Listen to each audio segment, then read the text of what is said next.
তারপরেও বাসায় পড়ায় পুড়ে ম্যানেজ করছিলাম যে আমার জন্য মেয়ে দেখো, আমি বিয়ে করব। বাসায়ও রাজি হয়েছিল, তো তারা ঘটক ম্যানেজ করছে, ঘটক আসছে মেয়ে দেখাইতে নিয়ে যাবে।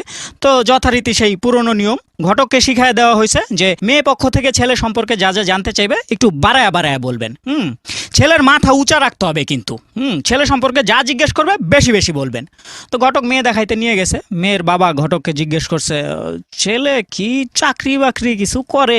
আরে চাকরি মানে, ছেলে তো সকাল থেকে বিকাল পর্যন্ত এক চাকরি করে, বিকাল থেকে রাত পর্যন্ত এক চাকরি করে, দুইটাই মাল্টিন্যাশনাল কোম্পানির। বাহ বাহ বাহ, তো ছেলের কি ঢাকায় বাড়ি? বাড়ি মানে ছেলের তো এক রোডে 3টা বাড়ি আছে।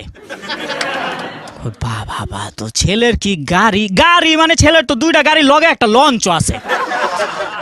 আমি ভাবলাম ঘটক ফাপড় একটু বেশি মারতেছে, ঘটক একটু ইশারা দেই কম দেওয়ার জন্য, তো আমি একটু কাশি দিলাম। ছেলের কি কাশি? কাশি মানে ছেলের তো যক্ষা আছে। এরপরে কি আর বিয়ে হয়? হয় নাই।